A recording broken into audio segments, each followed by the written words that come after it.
The BumbleKast is for entertainment purposes only. The host's comments and opinions, and those of their guests, are wholly their own and do not represent that of any other entity. Content is provided as is, with no guarantees of accuracy or timeliness. Unauthorized redistribution or editing of the BumbleKast in whole or in part is strictly prohibited.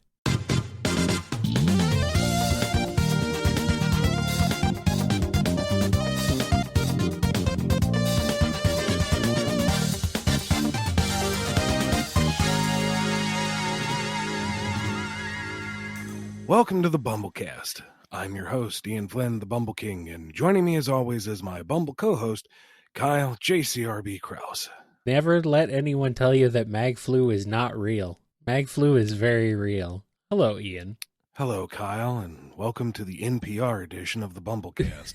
You sound a little more exhausted than you do, like, Barry White. MagFest was great. Thank you to everyone who came out to our BumbleKast live panels and made them so successful. But right as we were packing up to leave, I developed Bumble COVID. Oh, no. And I'm still recovering here like 2 weeks later. So apologies for the discount Ronald Reagan impression, but this is how I'm going to sound for the show today. This is how I talk. Apparently, it sounds like you're reading a autobiography to us. Tonight on biography. You sound hale and healthy, sir. I got lucky. Yeah.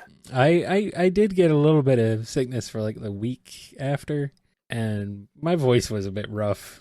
My voice more so than anything was rough. I was like feeling okay, but it's definitely having issues. But then this week has been pretty good. So good. Yeah, I guess I got lucky. So oh well.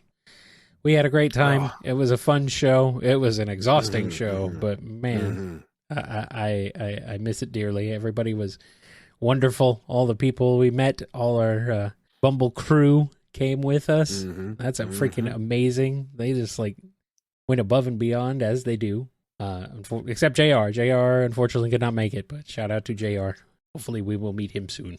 All right. Are we ready to question things? Yeah, time waits for no one, so let's get to these questions that come from our patrons over at patreon.com/BumbleKast, Ko-fi.com/BumbleKast, and our YouTube members. All righty. Allison S. starts us off.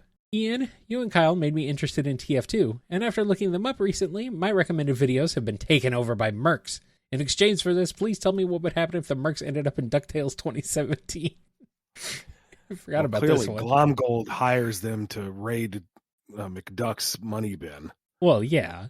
Which leads to all sorts of Looney Tunes antics as they're trying to get through the defensive measures.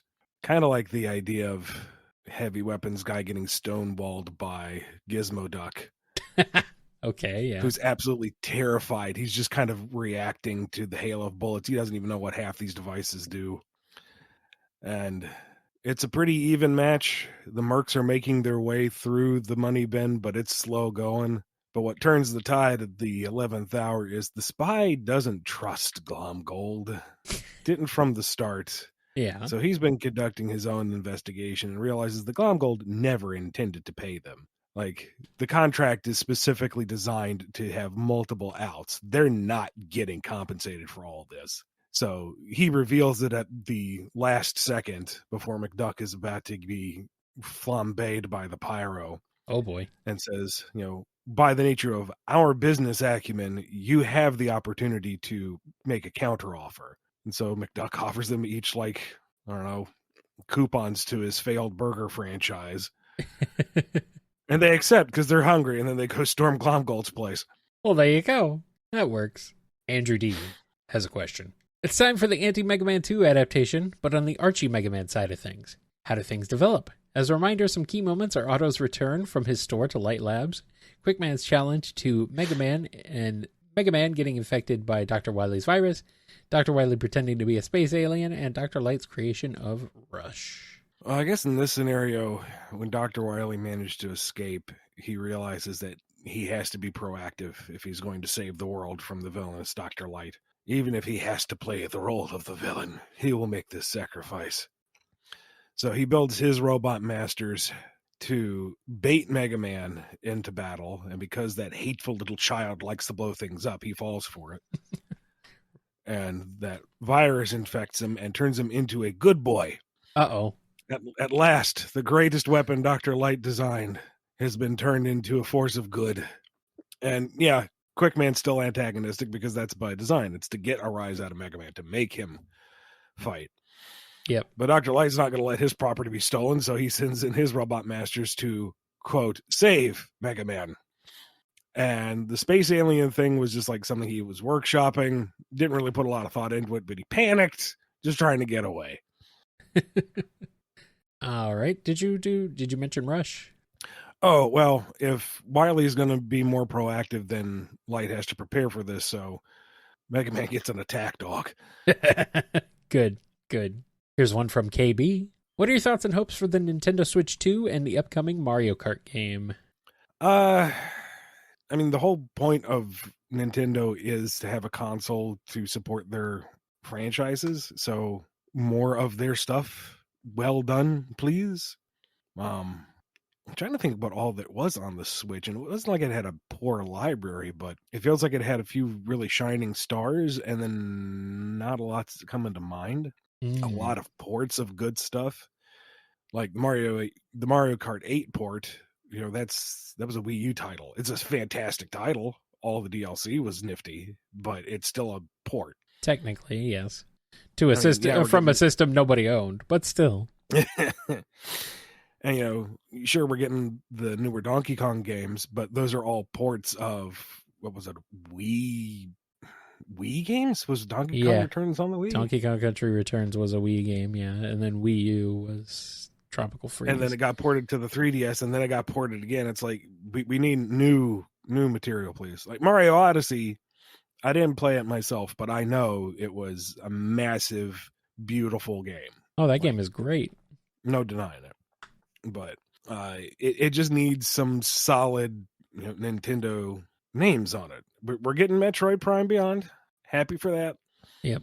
I, having just derided it for ports, I want an upscaled Kid Icarus Uprising. I'm really shocked we have not gotten that yet. I don't know what the deal is with that. I imagine it's just getting it to work without the touchscreen controls, because it was built specifically for the 3DS. Sure. A lot of the mechanics rely on that format. So converting that to just a TV screen, that's probably the biggest technical hurdle. Yeah. And if you're going to remake it that much, might as well just make a new game, which I'm fine with that too. Give me new Kid Icarus for pity's sake. Yeah, that would be good. I hear folks talking a lot about, what are they going to do for the next Smash game? It's like, I kind of feel like they peaked at Ultimate. I mean, it's called Ultimate. It's like, this seems like this is it. Like, sure, there's fighters I would like to see, but there's 80 bloody characters. Yeah. There's days worth of music on there. Most of what you could do is just add back cool features from previous games. And at that point, I don't know. Again, port with DLC? I don't know. They just did it with Ultimate. What more can you really do? Yeah. For the next Mario Kart, I really feel like they nailed it with 8. And that's one of the reasons why it endured for so long, is it's just a really solid Mario Kart. And unlike like Double Dash, the 0G tracks were a gimmick that didn't detract from the game. They were all really, really solid racetracks. So what do you do aside from add more people to the track? I kind of hope that they go somewhat in the direction they were going with the end of 8 and make it more kind of like Smash Kart. Because how many times can we have the Mario Cast drives around Mario locations? We've seen this 8 times already. More than that, technically, but yeah. Yeah, so, you know, not saying go full Nintendo library exploration, because it's still Mario Kart. But, you know, bring Link back and give us a Hyrule track or two. Isabelle and Villager, Splatoon. Give us, you know, Captain Falcon, all those F-Zero tracks. More guest characters, yeah. more guest characters, more guest tracks. That would be what would really interest me again, because I went whole hog on Mario Kart 8, got all the DLC and stuff because Yeah. it really was a joy to experience all that. But for this, I need something more than just here's the next Mario Kart. What is it bringing to the table? What, aside from a gigantic roster of active players, that's going to be fun and chaotic, but what else is it doing? Because if I want just a solid Mario Kart, I have Mario Kart 8. It's satisfying to play. Yeah. I don't know. It feels like we're maybe entering the iterative era for Nintendo. I'm wondering if they're going to do anything truly new. I don't know. It's hard to say because they've kind of, it feels like nearly perfected a lot of their main franchises. Like what direction do you go from where they've gone? And I don't know how to do that. I mean, and I'm not Nintendo, so they're smarter than me probably, but. And I'm trying to think what they can do to the formula that wouldn't detract. Like Double Dash is one of my least favorites because the switching of the characters I felt like was more of a distraction than a bonus. The weight classes threw things off very easily, and the exclusive weapons just kind of made it, well, if you want a successful race, you have a few characters to choose from. And I think it was the Wii one where they introduced the motorcycles and other vehicles and their weight classes, and I feel like that got dialed way back because you don't want to sit there mini maxing your ride, you just want to go. So what can you do to the basic formula? And 8 really did a good job of having the variable racetrack not distract from the actual gameplay. And the only thing that really comes to mind is like maybe the stacking items like in Diddy Kong Racing. Like, do you fire off that mushroom or do you wait to get a full stack of 3 so you get the triple bonus? Do you fire off that green shell or do you try to build it up to 3? Or is that too much of a distraction from just the race itself? It worked great in Diddy Kong Racing, but that was how it was designed from the ground up. Yeah. It doesn't really work in Mario Kart. I'm not sure. Yeah. I guess we'll see. It'll be interesting to see how it develops and what they announce. All right, Comic the Hedgehog has a question. One of my favorite things about Full Metal Alchemist Brotherhood is how many amazing female characters there are. Ian, would you please choose one to stan and tell us why she's the best? Feel free to choose multiple if you like. Well, here's the thing. They're all fantastic. I mean, the whole series is fantastic, but, you know, you can't say one's better than the other because they are all phenomenal. Uh-huh. And I could probably just do an entire show on why each one is. But I'll go with Miss Curtis, Miss Azumi Curtis herself, because not only is she a complete and utter badass, and kind of the whole reason the series starts at all, but unlike so many others who are highly trained professionals or superhuman in their own right or whatever, she's just a housewife. And she'll tell you that with a straight face. And you're like, are you really? No, I really, really like how down to earth and nonchalant she is and how she actively tries to avoid the spotlight. And in a series that escalates as it does, it's nice to have someone who remains grounded but can still fit in that escalation. I don't know. Full Metal Alchemist is such a brilliantly constructed story. It's terrifying to behold its glory. But I don't know. Izumi works very well because she is like ground level at the narrative, but she still fits as things progress. And she's a badass. So, yeah. Good. Nice. Here's one from Dawson the Dachshund. Do you think Mufasa literally showed up to Simba from the great kings of the past, or was it just a metaphorical experience for his dad living on in him and coming to grips with the past? In my brightly colored musical with talking animals, I'm more inclined to say Magic Cloud Dad. Yeah, why not? But if you want a more actual thoughtful answer, I'm still inclined to say Magical Cloud Dad because Simba was so hung up on his own baggage that I don't think he could come to the realizations that Mufasa gives him, not even subconsciously.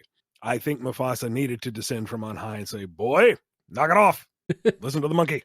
Get your crap together. It's true. It's true. All right, DDR Master M has a question. Through some mysterious means, you found yourself babysitting Kirby for a day in the Bumble compound. How does it go? I should be fine. I mean, just Don't make take sure his... the fridge is make sure the fridge is stocked, and if you want snappy time, let him take a nap. And don't take his food. No. Any food that he claims is his, and you will respect that. Absolutely. Now, if somebody comes in and does take the food, I am not liable for what happens next, all right? Yeah. I put on his favorite TV show. I gave him a coloring book. There was cake. I did all I could.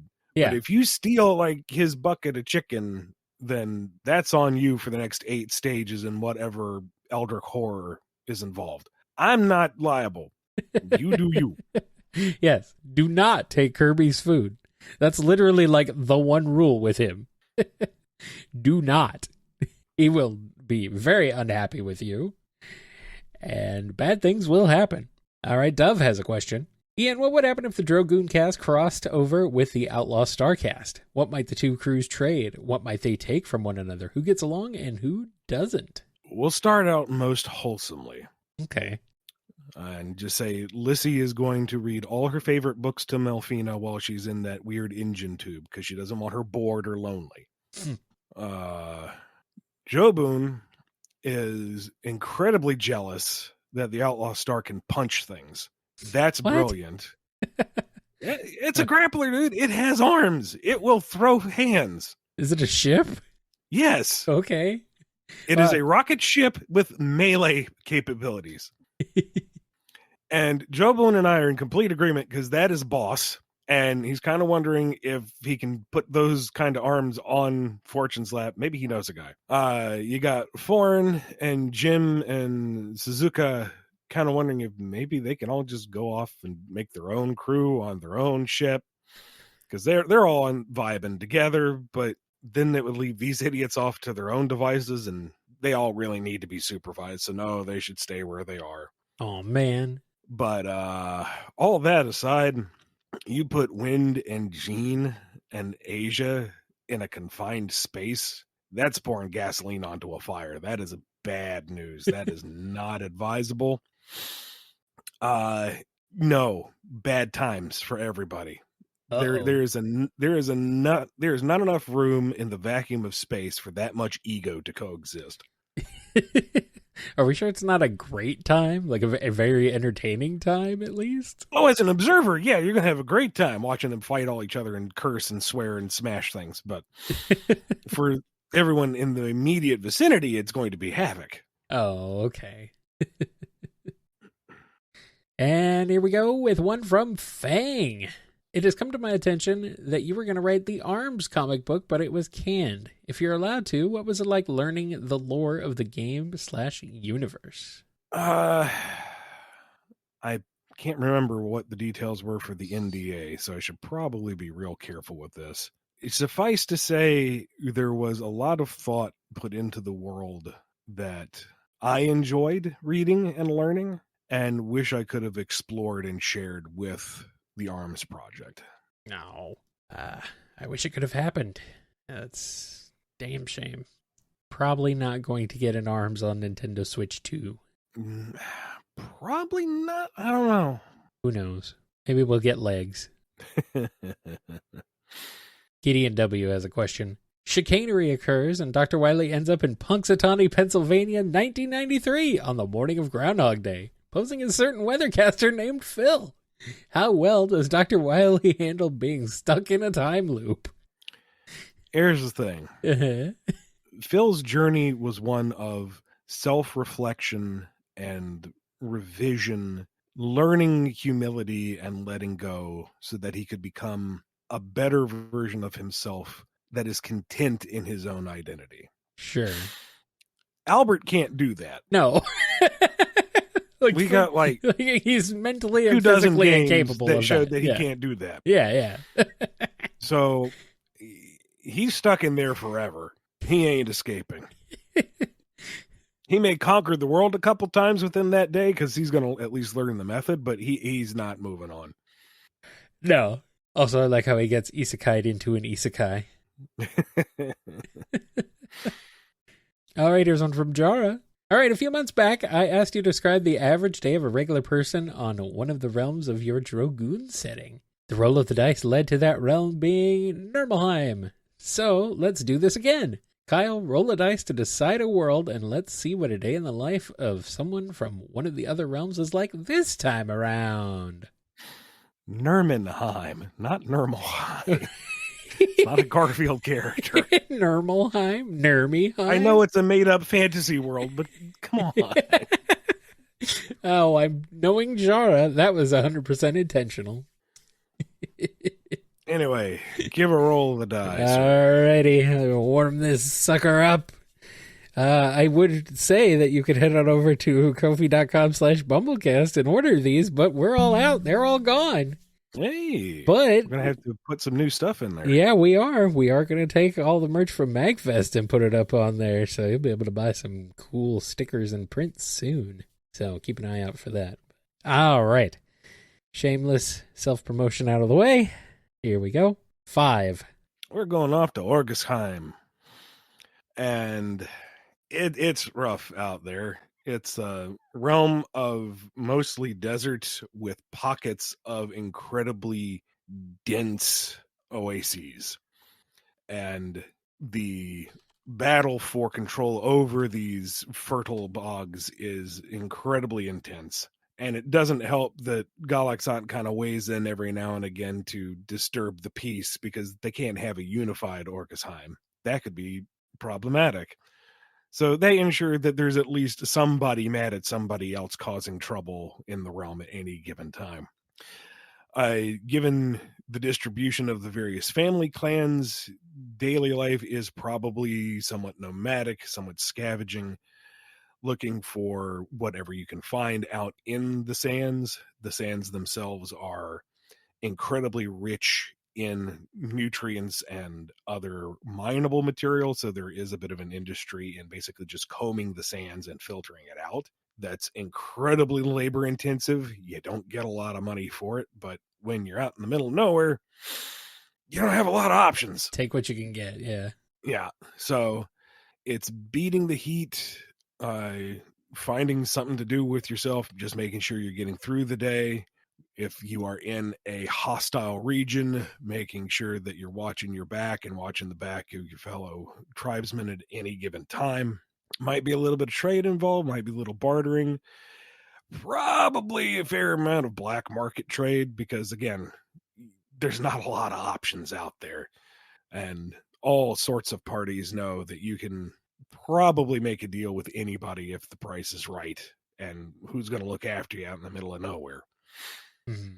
If you're fortunate enough to live in one of the more lush areas, it's still not necessarily any more relaxed because everybody wants a piece of what you got. Everybody is waiting for that opportunity that your particular clan shows weakness or distraction. You make enough enemies, they might decide that they're all going to team up and kick you out, and they'll carve it up later and then devolve in on themselves. And these incredibly lush areas are also home to all sorts of critters that really don't want to share that space with you or anything else. So it's a very high stress environment, we'll say. Alrighty. Let's go ahead and get into this one from Mixer17. You're allowed to make any company of your choosing revive a franchise for at least one game, or make a sequel if the last game ending sucked. Which game are you picking, and why is it going to be Sly Cooper 5? There was a Sly Cooper 4? I missed that. I detect a slight bit of bias here. Just a little bit. I never got into the Sly Cooper series, but... I have them sitting on my PS3. I'll play them eventually, maybe, hopefully. I wouldn't mind seeing a Rystar 2. Yeah, that'd be good. Like, take all the lessons that have been learned in making a platformer since those days and just give me a nice, bouncy, colorful, psychedelic, fun time. Yep, that would be cool. Oh, man. It's hard to say. And we already touched on it, but new Kid Icarus, please. Yeah. Like, even like the first Kid Icarus Uprising was basically a remake, full-on retooling of the first game. Yes. Plus a bunch of stuff. Mhm. The Game Boy game had its own story, so you could do that again. Just do a super high-res reimagining of the Game Boy game and then add stuff to it. Oh, yeah. Formula's there. I'm fine with this. I do think that they could do a new F-Zero. Yep. They really could. I do think it can separate itself from Mario Kart because they are like stuck in Mario Kart, like being their racing game representation. It's like, well, not really. Mario Kart is more of a party game than a racing game. Yep. F-Zero could be more of a racing game than a party game. And F-Zero is its own kind of racing game. Like it's Yes. Anything that is F-Zero like is because it followed the path that F-Zero blazed. Exactly. And I don't want to discount F-Zero 99. It is a great game, but it is not a new F-Zero. No. It's like F-Zero GX was ahead of its time. We need something in that vein again, but better. Mm-hmm. It's really just like it could be such a different franchise. It's more of a require a bit more skill and just ability compared to Mario Kart. It's a subgenre of racing in its own right. Yeah, that's true. And there is no shortage of like modern reinterpretations of like hovercraft racing in that style. Mm-hmm. There's no shortage of those, and Nintendo could definitely make a successful one. People would be very I think people would be very excited for that. I know I would be. Also a new Punch-Out, yeah. What the heck happened? What the heck happened to Punch-Out? Like, Punch-Out Wii was fantastic, and then they just kind of were like, nah, we're good. All right, here's one from Nicole. Nemesis, the Prussian prince of automatons, from City of Heroes, don't worry about it, decides to conquer the Dragoon universe by doing what he does best, tricking everyone into thinking some other universe is attacking them to cause a big fight. Who would be the best big speculative fiction franchise, fantasy, sci-fi, comics, video games, whatever, to assault that universe with the goal of weakening the power structures of both realities? Is there any reason why Nemesis isn't just using his home dimension? Well, I mean, here's the thing about Nemesis. What is his home dimension? Okay, then let me specify. He's kind of one of those guys. Like, yeah. Why isn't he using the City of Heroes universe? Okay. Because he's using that for his own devices for other things, I guess. Okay. I don't know. That's his neutral base. No. Like, It's like, it's more like he's already got a plan in motion for that universe, so he's like, I'm not going to mess with that one. That one's already doing its own thing. I've got to do something else for this one, you know. Okay. Well, this can kind of tie back into the previous question because an answer just popped in my head, and I think it would just make a sick excuse for a fighting game, the Darkstalkers universe. Okay, yes.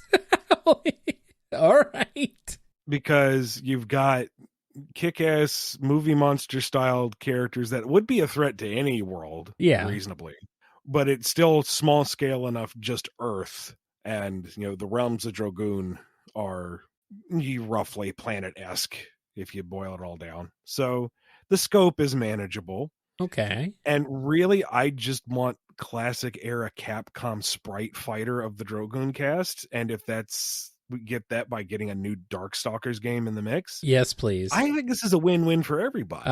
Yes. Yes, it absolutely is. Dark Dragoon Stalkers. Something like that. I don't know. That's terrible. Figure something else out. You're the writer here, not me. I would play the hell out of that. Or read the hell out of that. Or whatever. Whatever. Capcom. Call Ian Flynn. Our last question before we take a break is from Pale. Due to a very strange and all-around questionable decision from Dan Fornes, you are no longer just the Rivals of Aether narrative director, but now the lead game designer. It is now your mission to design the Rivals of Aether 2 movesets for the remaining Dungeons of Aethercast. How would you go about designing Slade, Hamir, and Artemis for Rivals 2? I'm imagining Artemis as basically an Ike. Kind of heavy, very big, hard hits, a little bit of charge up, hard to knock her back. She's going to hit you once and you're going to feel it. Nice. Hamir, maybe something like a more grounded day, so that you've got lots of short and mid-range heavy hitting swings, but not a lot of that floaty recovery. Maybe he's very heavy and steadfast, so it's harder to throw him, but you got to get in there to mix it up and knock him back. But to get in there is to court death. And Slade, maybe something akin to a Marth. Lots of smooth, quick footwork, bit of sword play. The smarter you are with where and how you hit, the more effect you're going to have. But if you're also just going to be flailing nonsense, you can still possibly get by. But a big emphasis on keeping things moving and just styling on the opponent. Whip around, stab, stab, stab. Whip around, stab, stab, stab. Slap him with the tail, throw. Nice. Well, maybe Dan should hire you to design the game. Yeah, sure. All right. Let's go ahead and take a quick break and then come back with more right here on the BumbleKast.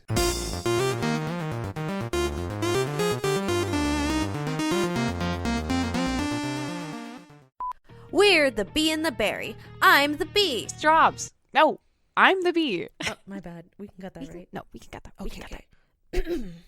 We're the bee and the berry. I'm the bee. And I'm Strawberry. And The Bee and the Berry is an irregularly scheduled podcast where we talk all things Sonic, writing fan fiction, and fan creation. We snoop around at fan events, review the latest and hottest Sonic content, and host interviews with our fellow Sonic fan creators. You know, just girly things. And hey, if you want, you can totally send us any discussion topics or questions you'd like us to talk about, and we might answer them. Or we might not. But hey, you never know. You can find us on Twitter, Blue Sky, Tumblr, and YouTube at The Bee the Berry. Okay, we're running out of time here. Gotta grow fast. Ciao!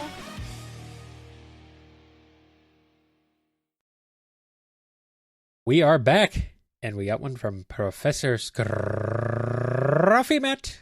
The Mario Cast decided to take a break from physically running around and hitting dice blocks, and instead decide to spend their Saturday night at Mario's house, playing the latest Mario Party game on his Switch. How's it go?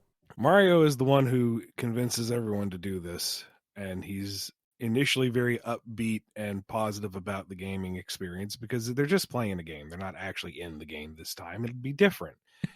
But he's going to get real competitive real fast, especially when the dice start betraying him.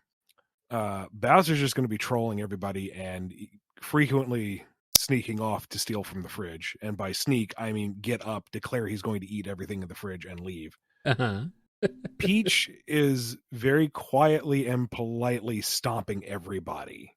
Like, Mario really doesn't want to get mad at her because, you know, the kind of got a thing going on, but she could have done something different at that point in the game, saved him a star or two, and he can't really accuse her of being a poor sport because that's kind of the name of the game, but that little smile she has is like hiding something more sinister. He knows it, but he can't really accuse her of it. So he's just going to have to take his aggression out on Bowser. Toad just cannot figure out how this works on a controller. Like if he's on the ground, sure, he understands. He's living the moment. He cannot make the transition to the game. How does he play this mini game? You were supposed to use the control stick? I thought it was buttons. Wait, he doesn't remember this. Guys, come on, take it easy. And at the end of the day, Luigi won, but he kind of fell asleep at the first round, so he wasn't doing anything. Okay, good. Thank you. I was like, please let Luigi win by not doing anything. Oh, and Kamek is there intentionally trying to sabotage his own run for Bowser's sake, but he keeps getting like really good rolls, so he's actually styling all over Bowser and stealing his stars by accident. Good. And Waluigi and Wario were not invited. No, but they're currently TPing Mario's house. So. Yeah. So they win in the end, truly. Yes. Sam Cybercat has a question. A little late, but have you guys got any New Year's resolutions for 2025? Survive. Yeah. Our New Year's resolution is 1440p. I do want to try to get some of my own stuff out there this year. make a more concentrated effort on that. Yeah. Hasn't gone according to plan due to various factors, but that's kind of how life goes, isn't it? It really is. It really is. You just got to make the best of it, what you got, you know? Oh, that's one for realsies, though. Last year, made a dedicated effort to get my weight under control. Yeah. Eat better, be more healthy, and had a great deal of progress. And then things happened and kind of lost control of the ship there. So I want to get back on track with that. I've had proven success. Yep. I want to get back into that trend and just be in better shape. Alrighty. Soccer Cot has a question. Have Ian and Kyle seen the Animaniacs reboot and Tiny Toons Looniversity? And if so, what do they think about it? Saw the first season of new Animaniacs, and it's all right. It was fun.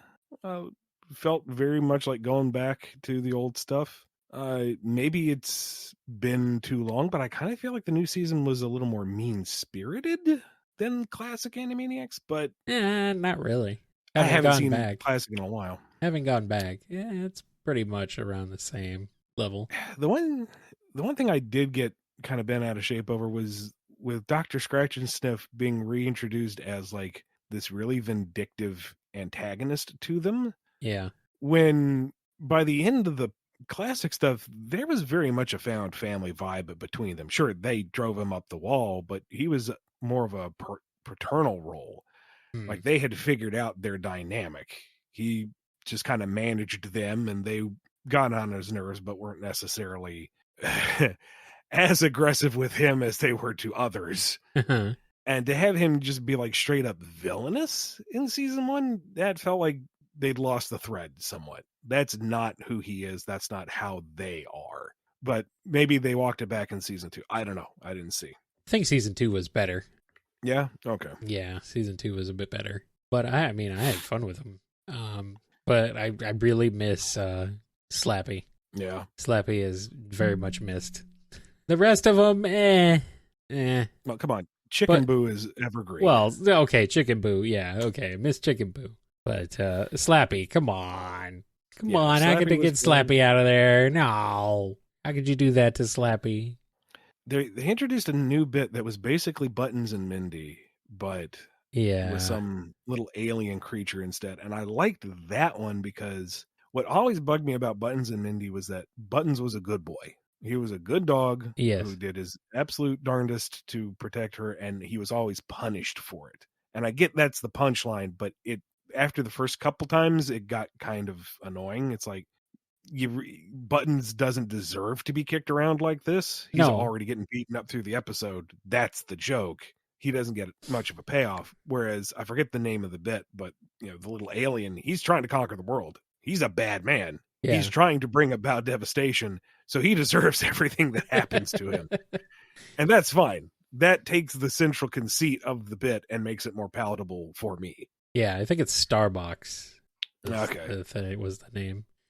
I do like that bit, although I do think it's kind of funny that the kid is actually, a kid, apparently. Actually just some random babbling that they recorded a kid doing. They did exquisite. Yeah. I loved it. Yeah. It's very funny. Just a kid telling a random story that just, is a kid thing, They don't have any storytelling ability or anything. They're just kind of going on. And that's part of what makes it great. I never saw Tiny Toons Looniversity. I didn't either. And part of it was what little preview clips I saw. Buster sounded wrong. I didn't even see any of the previews of it. And I'm like, I don't know. For some reason, that idea did not jive with me. Like I know I watched classic Looney Tunes a lot and enjoyed it, but I find myself hard pressed wanting to go back to the original stuff. You mean Tiny Toons? Yeah, sorry, Tiny Toons. Yeah. The newer stuff was like, here's kind of a deconstruction of the old stuff. I'm like, well, that was already a deconstruction of Looney Tunes. So yeah. Tiny Toons. Tiny Toons is a bit like a proto Animaniacs. Yeah. And I think I would just rather go back to Animaniacs. If you watched it and you enjoyed it, awesome. Glad you did. Just I don't think it was for me in particular. Then again, the line "elevator go down the hole" has been in my lexicon for the last decades. Many decades. Well, So Baby Plucky seems like very yes, early Animaniacs. That's very yeah. That's an Animaniacs bit. Yes, definitely. All right, Sonic Beta 4 has a question. This is to help enlighten you on my last question. Pooh's Adventures is a series of fan-made crossovers that involve taking the clips from other media and putting them in a piece of work. The usual story is that Pooh, his friends, Team Ash, Mewtwo, and other characters go on adventures with the help of Zordon. Zordon, okay. And Bowser, the son of Dark Spectre, is the big bad of the series and leads the new united alliance of evil made up of Team Rocket, Rita, Zed, the Psycho Rangers, the Joker, Shredder, etc. What the hell is going on? Okay. No notes. Shine on, you crazy stars. Okay. What does this have to do with thank Pooh? Thank you for the support and the context. What does this have to do with Pooh? Well, he's got to get up. He's got to get going. Okay. Got to see a friend of his. All he right. goes on many adventures. I guess so. Okay. And I'm just imagining Shredder looming over Pooh and Pooh going, "Oh, Baba." Oh, bother. Indeed. Spoiler 1001 has a question. I find myself dealing with anxieties and unease when I finish big projects, and I was wondering how you deal with those, if you get them at all. I don't feel like I get anxious when I finish a project.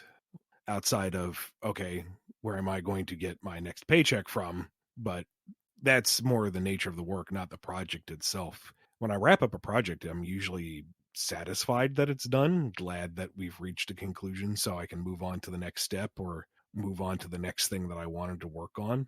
Kind of wish we had you here so we could like go back and forth over what it is exactly that you're anxious over. Like, is it concerned that it's not complete or not good enough?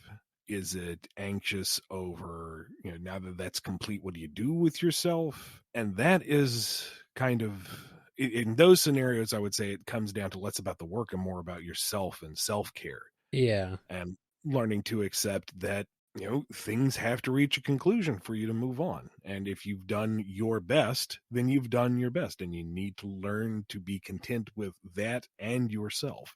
Yeah, I mean, that makes sense to me. I have more like a sense of relief, usually. Although it is like a little bit of like, well, now what do I do with myself? It's why I never stop most of my things, or if I stop them, they just kind of peter out instead of like definitively saying, I'm not doing this anymore. If anything, wrap up a project, it's like, oh boy, I can move on to a new project, and the anxiety comes from which one? Yeah. As I scroll through the multiple folders of half-baked ideas. Yes. Keep the BumbleKast going because I don't know what else to do. If I do anything else, I what else am I going to do? It's scary. I don't want to think about that. I'd just rather do the BumbleKast. Or NGI or whatever. Keep things going. Tetsuya the Wise has a question. I didn't know you played Zenless Zone Zero. As a fellow player, I have to ask, who are some of your favorite characters, personality-wise, and who you like from a gameplay standpoint? Personally, I like Billy. He's such a robo-dork, and you can tell the animators always have fun with him. I also love playing as Miyabi, but the gacha hasn't been in my favor. The gacha.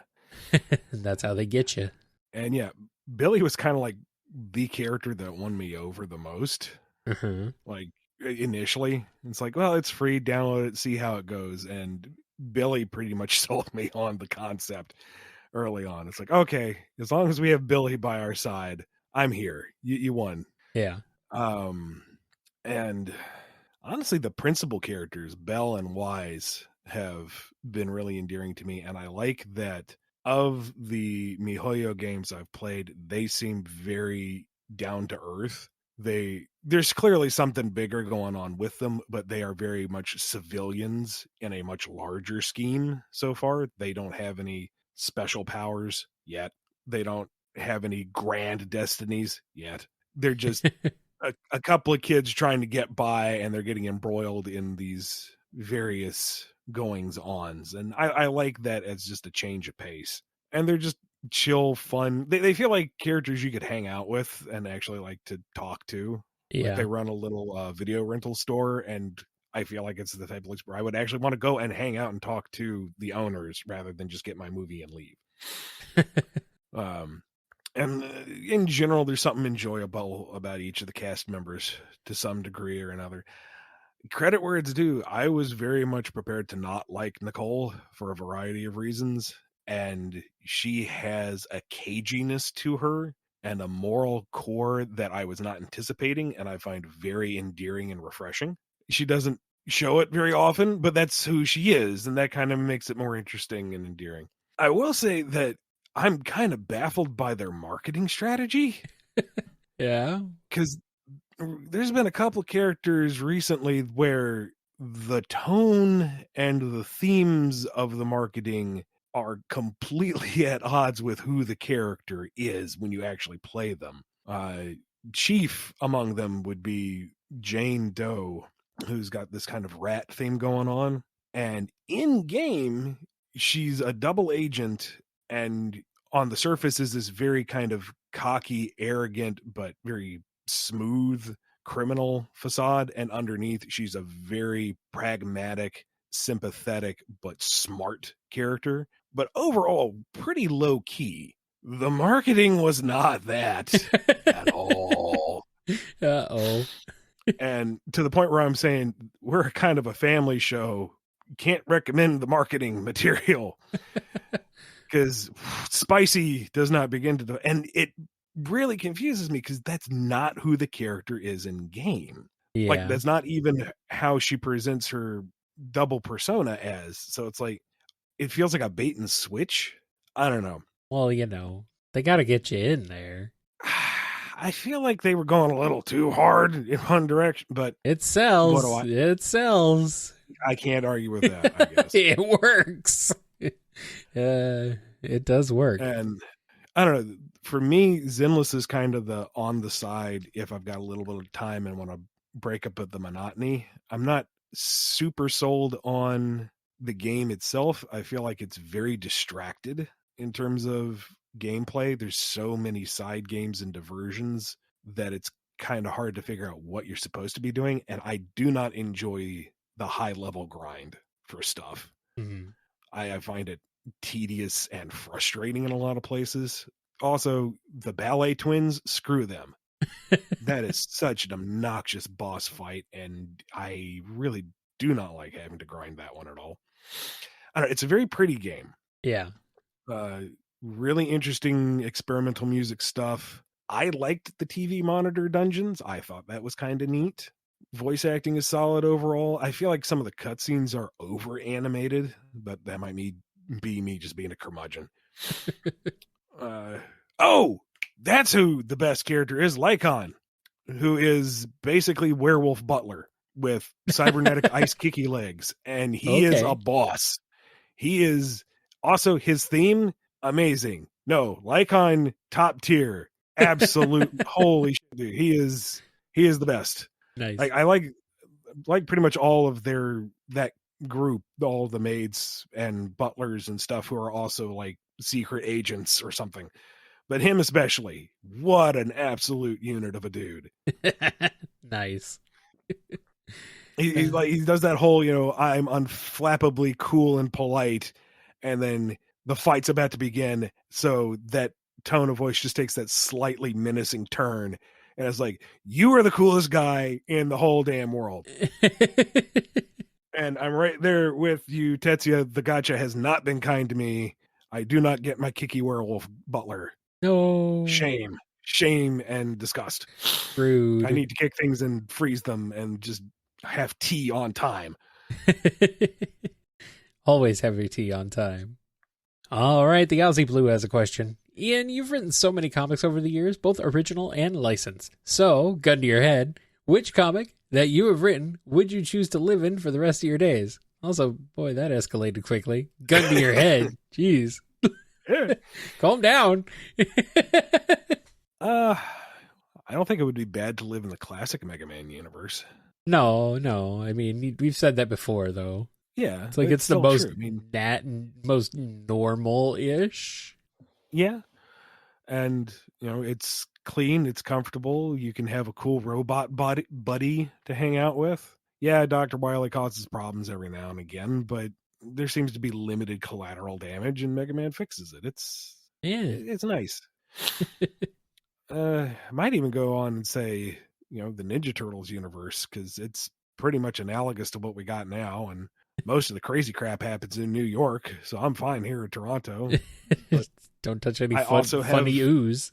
I might have the option of meeting a cool mutant buddy on Yeah. the street. Like, oh, hey, you're a turtle. Got some Tims. It'd be fine. It'd be cool.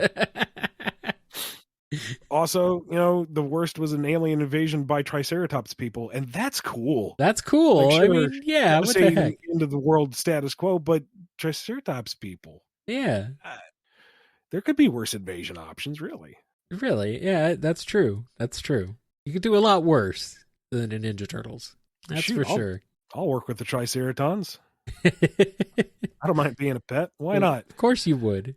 All right. The Cyberspace Coco is here with a question. I've been wanting to write my own fantasy storyline / build my own world for a while, and listening to Ian talk about Drogoon has inspired me even further. However, building a world from scratch has felt so overwhelming. I came up with some characters, themes, and ideas and just expanded on those ideas over time, but it sometimes feels like throwing things at a wall to see what sticks. I have to ask, what ideas and concepts did you start out with when developing Galaxant and the Six Realms? I mean, part of it is just throwing it at the wall and see what sticks and workshopping it. And word of advice, don't feel like you have to do it all in one go. It's tantalizing, especially when the juices start flowing. You're like, oh, yeah, this is all coming together. It's like, it can be 4 hours. You can move on and do something else. Oh, boy. A part of it is, if you have one solid idea and following that thread. So if you like this particular character, okay, that's your character. Why are they like that? What is their personal journey that led them into being who they are in this moment of your story that you enjoy? And along that path, what caused them to take those turns? What is it about their environment, their society that influenced their journey to get to that point? Why is their environment like that? Why is their society like that? What is the instigators to those things? What is the history to those? And those will play into each other as well. And just building and exploring upon that will naturally lead you to fleshing out the world. And then you kind of realize, oh, wait, I've just mapped out the entire history of a continent. What was the character again? What was the actual story on this? What am I going to do with all this background information? Probably nothing. But, it's fun. Going back to Argosheim, because we touched on that earlier. I like the World of Warcraft orcs. I like the Gerudo out of Legend of Zelda. Yeah. I like dinosaurs. I like theoretical evolution. All of those were factors that play into the Orgusk, along with other concepts and such. And by looking at all of those and saying, what do I like about this? What do I not like about it? What is something that I've seen a million times over and can subvert? What is something that just works and I just want to enjoy it? And how do all those pieces stick together? How do they make sense as something else? And once you kind of put together that collage of ideas, you've created something that is new. It is inspired by many other things. Everything is. Nothing is created from a vacuum. Mm-hmm.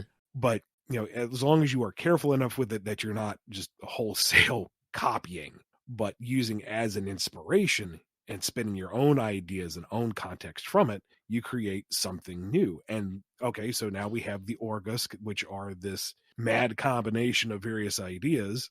Why are they like this? Why is their culture like this? Why is their society like this? Why is their environment like this? How do they interact with it and each other and the worlds beyond?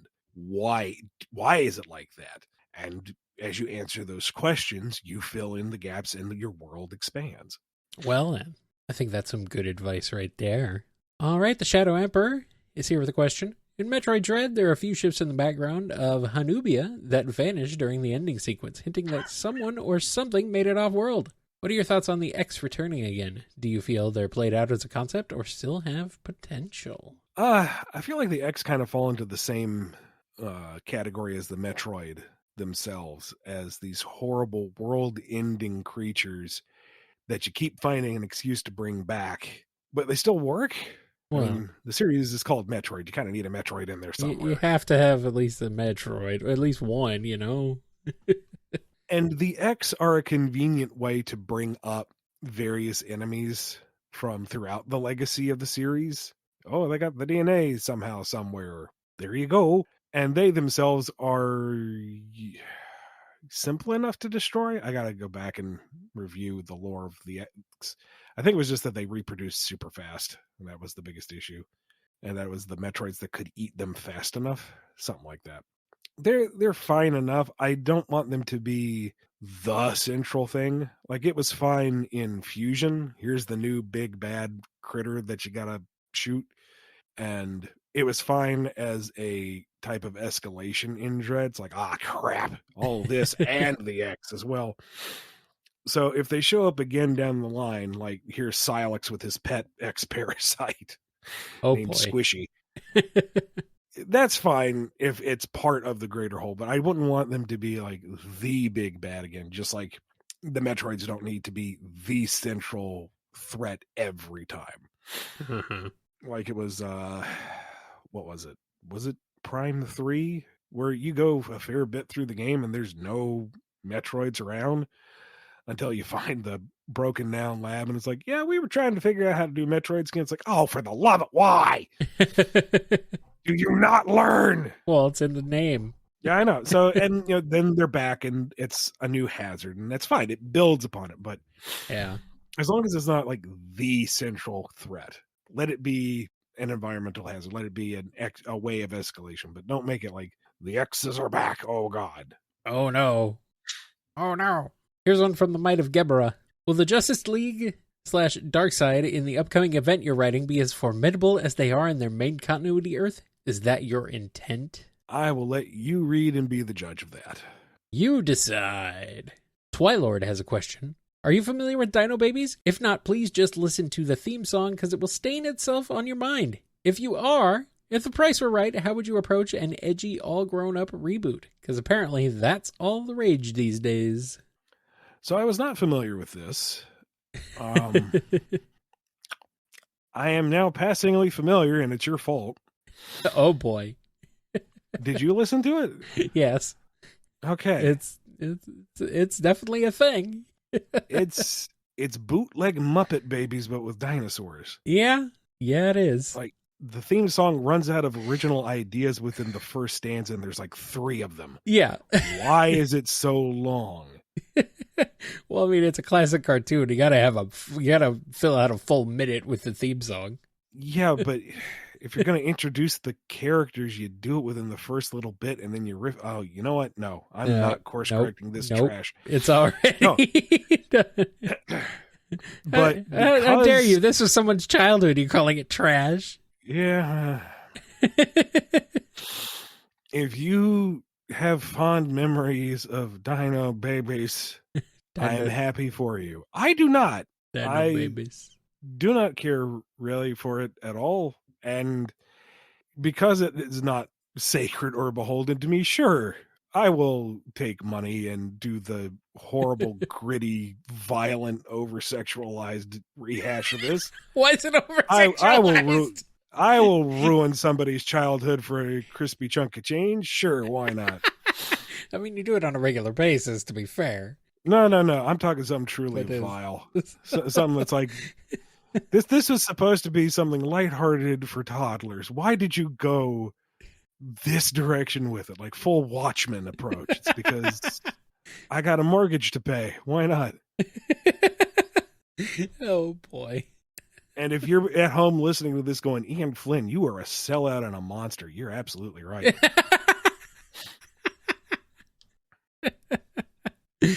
Well, I mean, some people already knew that. They've been calling you that for years.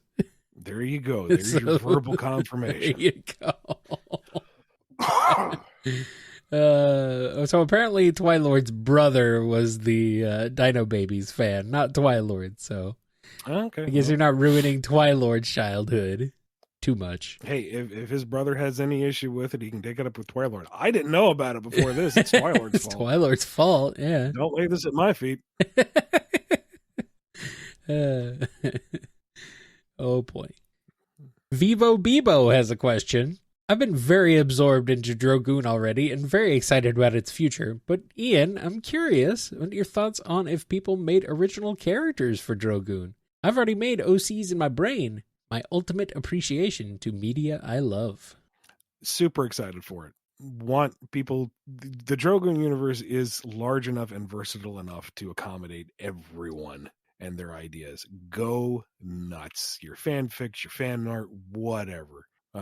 I will ask that you be respectful of that universe, but it's also internet fandom. I can't police that. So I am going to be extra careful with my consumption of it, though. We've covered this with licensed material. There's always that concern of accidentally cribbing somebody else's intellectual work and making the bosses mad and kind of ruining the vibe with the fandom. But Drogoon is mine. Like, it is wholesale my creation, and I don't want to accidentally derail it by taking from somebody else. That kind of ruins the spirit of it for everybody, myself included. So I'm going to be very, very careful with that level of consumption. That isn't to say, hold yourself back. Revel in the world of Drogoon. I want you to be creative and have fun and go nuts. I just need to be very careful from a professional and business standpoint of my own consumption of fan content. Now, long-term goals, once I have things figured out, I do want to find ways to open the doors and incorporate others' ideas and stuff. But one, I need the first book out there. Yeah. And two, it would be, I need someone with an understanding of legalese. I need contracts figured out. I need money matters figured out. I need somebody to manage it probably. Yeah. It's a business thing that needs to be looked into. But I feel like that's putting the cart well in front of the horse. Get book one out there. Actually get Drogoon running outside of all these lofty talks. And then I can look at expanding it further. Yes. And, if you're sitting there listening at home going, Ian, you're a sellout and a monster, but I want to fund this. I will quite happily take your money and divert all my time and attention to Drogoon. Please, philanthropist sitting on your Scrooge McDuck money bin. Let's go. Be a patron of the arts. Let's start the Renaissance once more. Yes. Yes, let's do that. All right, Vineclad has a question. I have to know, Mr. Flynn, in your honest opinion, which of the Wiggles do you consider to be the most desirable? To keep this simple, let's just stick with the original members. So sorry to disappoint, but the Wiggles were after my time. Let's see. Like, in desirable, like, in what way does this mean? You know what way, I child. have no idea. They want to know which Wiggle you would waggle. What? I have no idea. No idea. I'm so lost. So lost, Ian Flynn. The last bit of toddler media that I really consumed was, I think, Teletubbies. Yeah, we know that. That's what my youngest brother was into. But once he aged out of that area, I was out too, because I wasn't around to babysit. I was off to university. So I do not know the Wiggles. Yes. I do not know which Wiggle I would waggle or woggle. So I will leave it to your discretion. All right, here's one from Walter. So in the About section of the Drogoon site, we learn that our main characters will be pursued by the Knights of Galaxant. In the Outlaws comic, we meet the Inquisitors. Now I'm kind of curious about which ones are more dangerous. Will the Knights be even more scary and badass? Or is it a story secret? The Knights and the Inquisitors are different. They're both bad, but in different ways. Like, the Knights are the highest rung of the social hierarchy. They answer exclusively to the Forever King. They are the law, and they will execute it as they see fit at any given time. If you smell a whiff of corruption in there, very good. You're on the right track. They have the best tech. They have basically full legal and political immunity. They get whatever they want whenever they want. It's if you cross the knights, you are in severe trouble. The Inquisitors are basically the equivalent without a public face. You aren't supposed to know about the Inquisitors. They do the stuff that the knights couldn't get away with publicly. And if you're going, but wait, they can get away with anything publicly. Oh, God. Yes, that terror is well-founded. Oh, boy.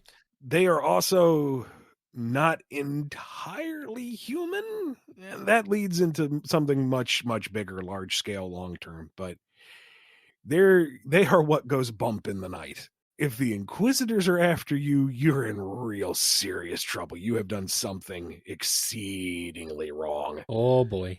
And you have no one to turn to in this particular case.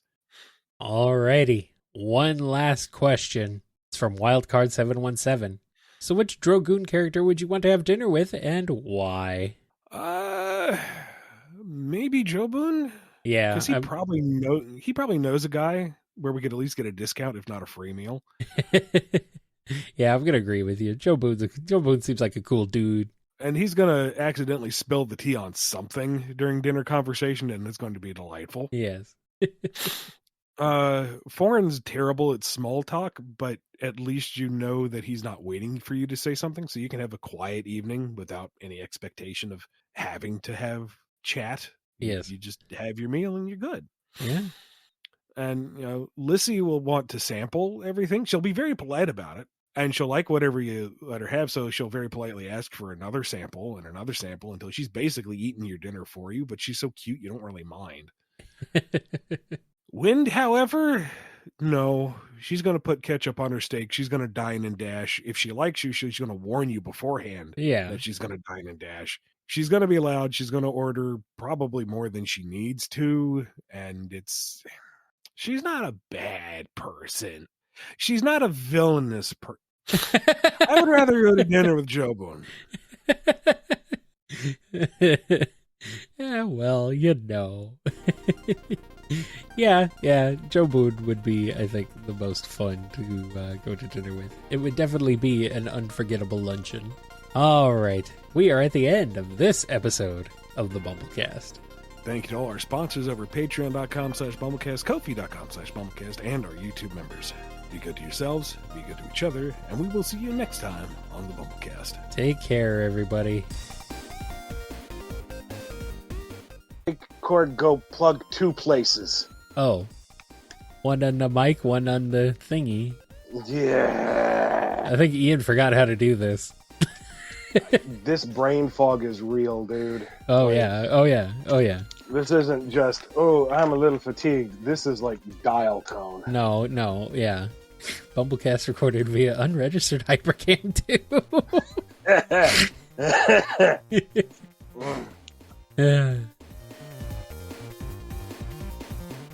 So, test good now. No. Mike, make no, nothing. I mean, I hear you, but it's still coming through your laptop or something.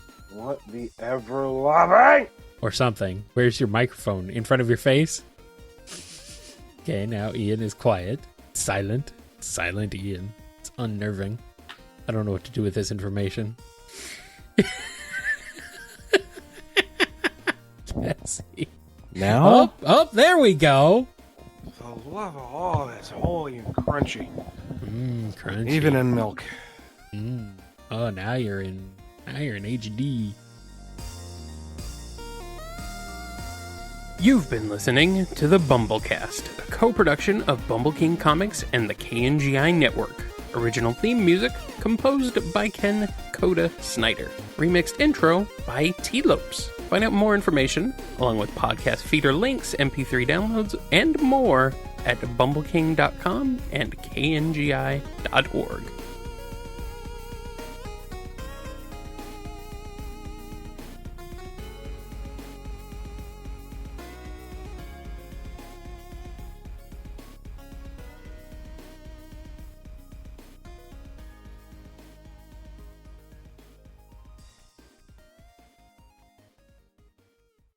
So level check, 1, 2, 1, 2. Don't sound too excited. This is the maximum I can manage. That's okay.